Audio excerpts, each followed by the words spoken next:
네, 하루간 경제 뉴스를 종합하는 시간 경제온입니다. 제2금융권 분위기가 심상치 않습니다. 작년에는 새마을금고 뱅크런 사태가 좀 있었는데요.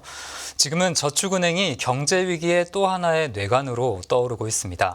홍 기자의 뉴스포인트에서 관련 내용 바로 알아보겠습니다. 홍 기자, 안녕하세요. 안녕하세요.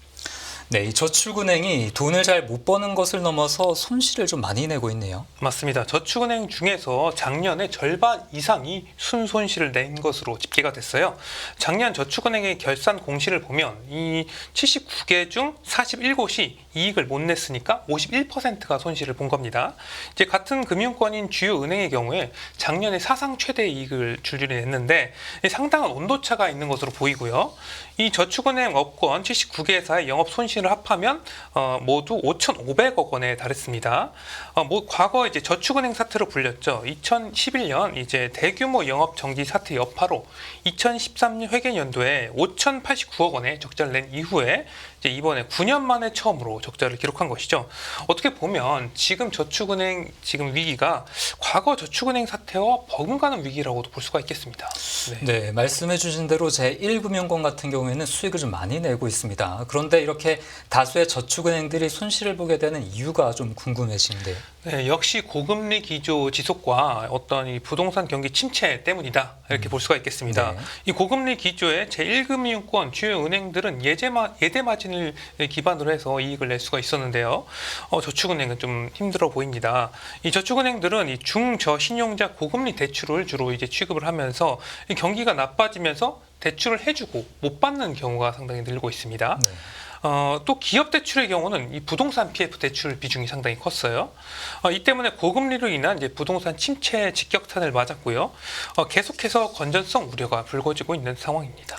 네, 말씀해 주신 대로 이 저축은행의 재무 건전성이 나빠지고 있다는 신호도 좀 계속 나오고 있네요. 맞습니다. 이 저축은행들의 받지 못한 돈, 연체율 수치가 계속해서 이게 증가를 하고 있어요. 작년 저축은행의 연체율이 6.55%였는데 이게 전년 대비 3.14% 오른 겁니다. 그러니까 2배 이상 상승한 것이죠. 네. 그리고 연체율이 20%를 넘어간 이제 저축은행까지 나왔는데요. S&T 저축은행의 연체율은 23.36%였는데 전년 연체율도 지금 13% 높은 수준이었는데 지금 1년 만에 20%가 넘게 증가를 한 것이죠. 이외에도 안국저축은행, 동양저축은행 모두 연체율이 지금 15%를 넘어갔습니다. 이 부동산 PF만 떼서 보더라도 연체 대출이 지금 작년에 6,400억 원이었어요. 전년보다 3배 이상 증가를 했고요. 또 전체 저축은행 중에서 부실채권 비중이 10% 이상을 넘어간 곳이 20곳에 달했는데요. 이게 2022년에는 4곳에 불과했는데 지금 5배가 증가한 것이죠. 네, 이 저축은행이 아무래도 이 부동산 PF 대출을 많이 취급하다 보니까 그런 부분이 좀 문제가 된 것 같은데요. 네. 최근에는 한국은행도 이 저축은행의 부동산 PF 리스크에 대해서 좀 경고를 하고 나섰네요. 맞습니다. 한국은행은 최근에 발표한 금융안정보고서에서 이제 부동산 PF 사업장 부실이 크게 확산할 경우에 이 저축은행의 자본 비율이 상당폭 하락할 수 있다 이렇게 또 경고를 했습니다.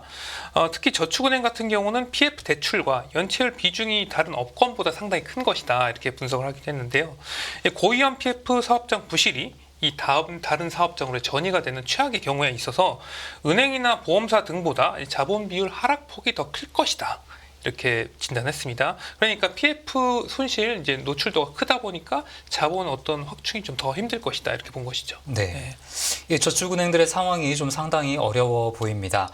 금융당국은 이럴 때일수록 좀 급작스러운 충격이 나타나지 않도록 좀 잘 관리를 해야 될 텐데 당국은 일단 좀 어떻게 대응할 예정인가요? 이제 금융당국은 다음 달 중순경에 저축은행들의 현장 점검에 나설 계획인데요. 네. 아직까지는 저축은행이 자본과 유동성에는 뭐 큰 문제가 없다 이렇게 판단은 하고 있어요. 하지만 지금 연체율이 지금 치솟고 있지 않습니까? 그래서 이 상황을 지속적으로 모니터링을 하고 있고요. 네. 연체 채권 관리를 적절히 했는지도 살펴볼 예정입니다. 또 저축은행 자체적으로는 이 부동산 PF 정리에 박차를 가할 예정이고요. 저축은행 업권은 6개월 이상 연체된 PF 대출에 대해서 이제 3개월 단위로 경공매를 이제 실시할 예정입니다. 빠르게 유동화를 시켜서 이제 부동산 PF 부실을 덜어내겠다는 계획이죠. 네, 이 부동산 PF 문제가 저축은행의 위기로까지 좀 나타나고 있습니다. 계속해서 관련 내용을 좀 주시를 해야겠습니다. 네, 다음 소식 넘어가겠습니다. 네, 반도체발 봄바람에 수출 훈풍 계속된다라는 소식인데요. 네, 우리나라 대표 수출 품목인 반도체. 이 반도체가 작년에는 계속해서 침체기에 빠져 있었습니다. 하지만 올해는 좀 완연하게 반등하는 모습을 보이고 있네요. 네, 이 반도체는 역시 우리나라를 이끌어가는 효자 산업이죠. 하지만 이제 경기 침체에 작년에 뭐 삼성전자 반도체라던가 SK 하이닉스가 대규모 적자를 또 보지 않았습니까? 어려움을 겪었죠. 그런데 올해부터 상당히 상황이 달라진 것 같습니다.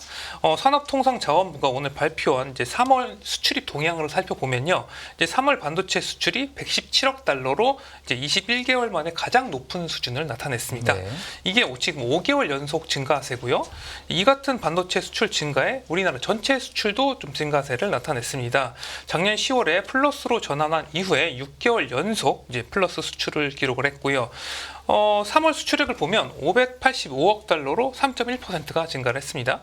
또 무역수지 흑자도 작년 6월 이후에 10개월 연속 흑자가 이어지고 있어서 상당히 좀 호조를 보이고 있습니다. 네. 네, 반도체 수출이 5개월 연속 증가세를 이어가고 있다는 소식 전해드리고 있는데요.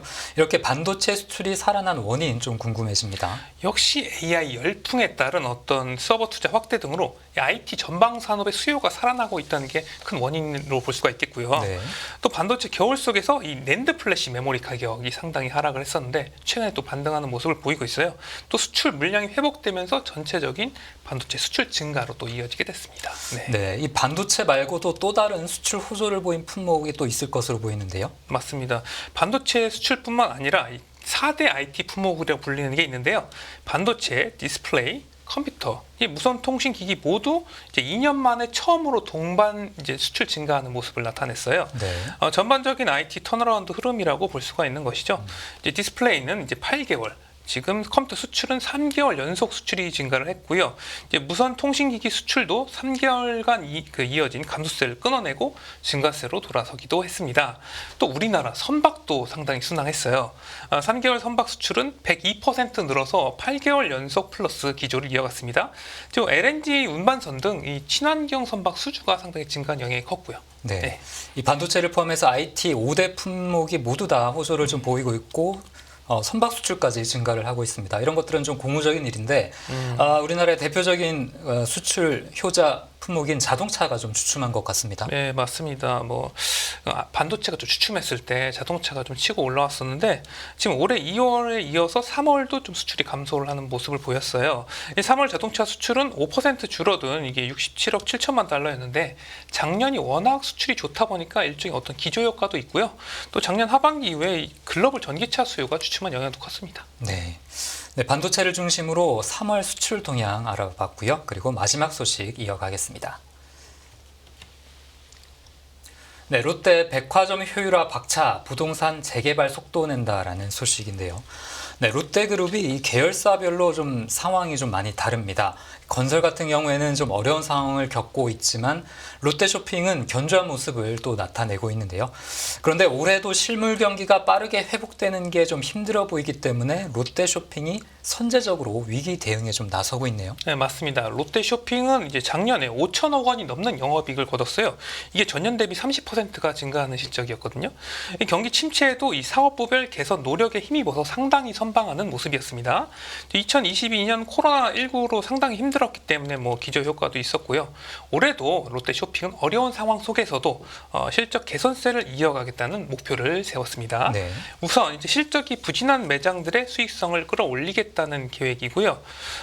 이제 롯데쇼핑은 주주들에게 보내는 영업 보고서에서 구체적인 방안을 내놨습니다. 이를 보면 이제 비효율 점포의 경우에 이 수익성과 미래 가치 등을 분석을 해서 계약 해지, 이 부동산 재개발 등 수익성 개선 방안을 추진하겠다 이렇게 밝히기도 했는데요.